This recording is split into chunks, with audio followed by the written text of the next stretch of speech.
y'all, I'm Ashley. This is my second video tonight, third time trying this one, but we'll get it right this time. Thank y'all for watching. Thank you for subscribing. If you like the video, come comment and click the button down below. This video, I'm going to talk about 20 books I want to read in 2020. If you must know, everything behind me is unread. So, I would love just to pick from this shelf and say, these! But, I have a problem. I pre-order. I love books. I can't help myself. So, I've decided to add 10 pre-orders to this list, and then 10 what I've already got on my shelf that come out 2019, which was a few days ago. It's not like, you know, the end of the world. So, the first book I'm going to talk about is Come Tumbling Down by Seanan McGuire. If you've never heard of this, this is the Wayward Children series by her. They're novellas, real short, from Tor. I love them to death. They're portal fantasy, kind of like Alice in Wonderland, but creepier and better. And they're different stories for each. Different characters are the main stories in each one, and I love them to death. I cannot wait for that one. The second is also a sequel. Well, it's the fourth in the series. King of Crows by Libba Bray. This is the fourth in the Diviners series. If you've never read that, go pick it up right now. It's set in the 1920s. Evie's the main character. There's about 4 or 5 main characters. They all have different superpowers, and the third one ended on a cliffhanger, so I've been dying for King of Crows for about a year now. I mean, I read it, I think, in 2017. I love them so much. I need it right now. So, I'm going to eventually do a reread on those two. The third, The Last Train to Key West by Chanel Clayton. She wrote the Next Year in Havana and When We Left Cuba. Both of those are fantastic. I read them last year, or they would have been on this year's favorites. But they're historical fiction, what people call women's fiction, even though all fiction's for everybody.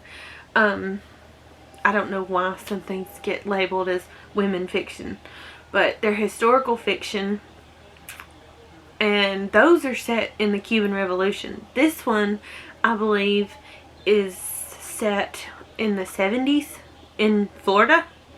I don't know, can't say for sure. I'd have to look up the description, but I cannot wait because I love her writing. I love how she weaves the storyline into actual historical relevance. It's amazing. Fourth,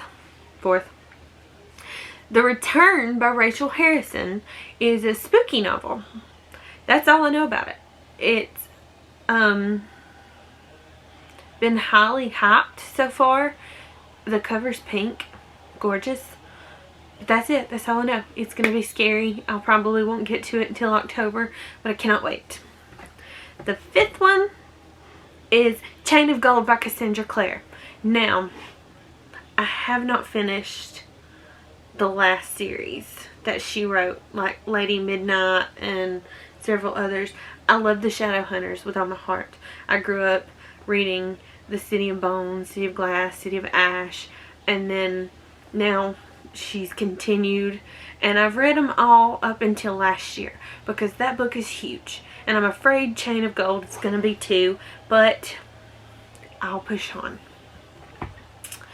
Then, number 6 is Daring in the Duke by Sarah MacLean. Everything she writes is amazing, but Daring in the Duke is the third in the Bare Knuckle Bastard series. Say that 3 times fast. And it's fantastic. So, and this one is going to be the bad guy in this book's love story.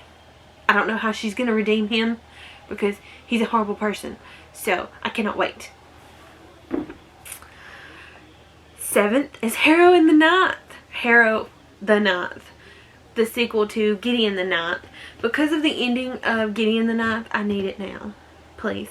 Thank you. 8.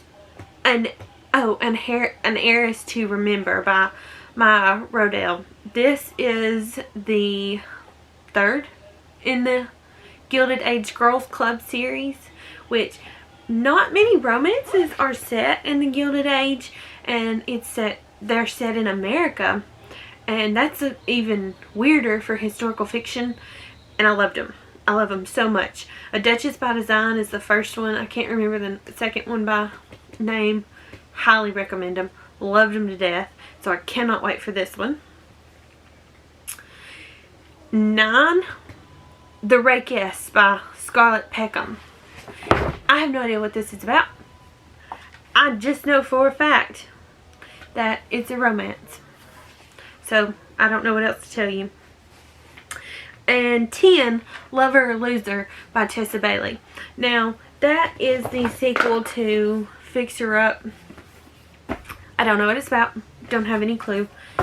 Just really excited for it to come out so I can read it, because Fixer Up was one of my favorites of 2019. So I need 2020 books to get here because I don't have enough as it is. Now I'm on to books I actually own.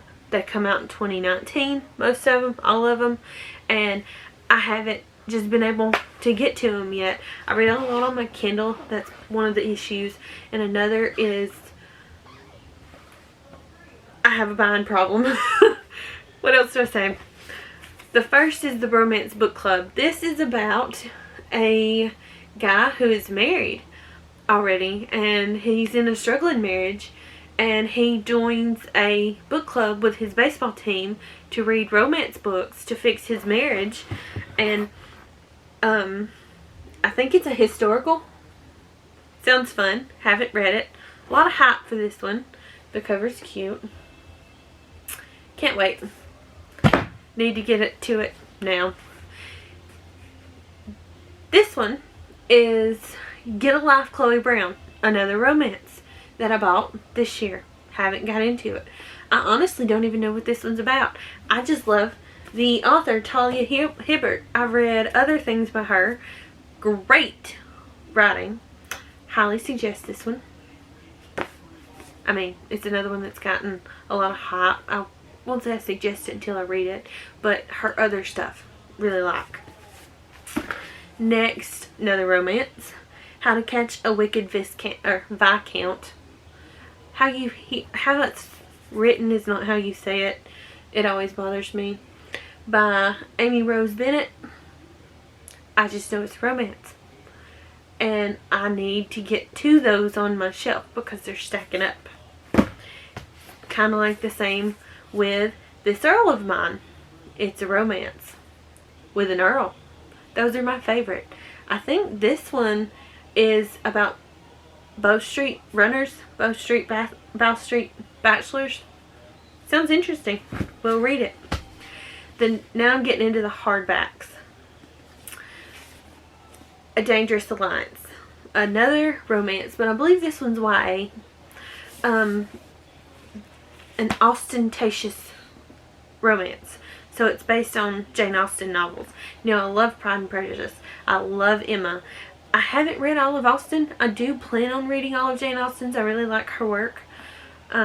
So this I'm sure I'll love. Now, I've read a lot of Pride and Prejudice retellings, and they're not always my favorite thing. But I think this is like based on all of her work. We shall see. It looks pretty. I mean, the pink cover. Next, this is not the actual cover of this book. Sorcery of Thorns by Margaret Rogerson. I think she has another one on. Yeah, I have another one by her I have not yet read. An Enchantment of Ravens. So you could say both of these are on my list for next year. I actually got this in an Owlcrate box. I don't always subscribe to those, but I knew this was going to be the book that month and picked it up. It's a gorgeous cover. The actual cover's green, and they did a gorgeous purple cover that I love. And it's about books coming alive, if I'm not mistaken. I'll just have to read it and see. The next is one of my favorite authors. She's wrote A Vlad and Paler retelling, and I Darken was fantastic. She's now started on a Camelot story with the Guinevere deception. I bought it last year. Haven't got to it. Even though I really love this author. She's got one about Buffy the Vampire Slayer called Slayer somewhere on this shelf that I have yet to read. I know. But I will get to it. 2020. Next, A Starless Sea by Erin Morgenstern. If you've never read The Night Circus, I highly recommend it by her. It's fantastic.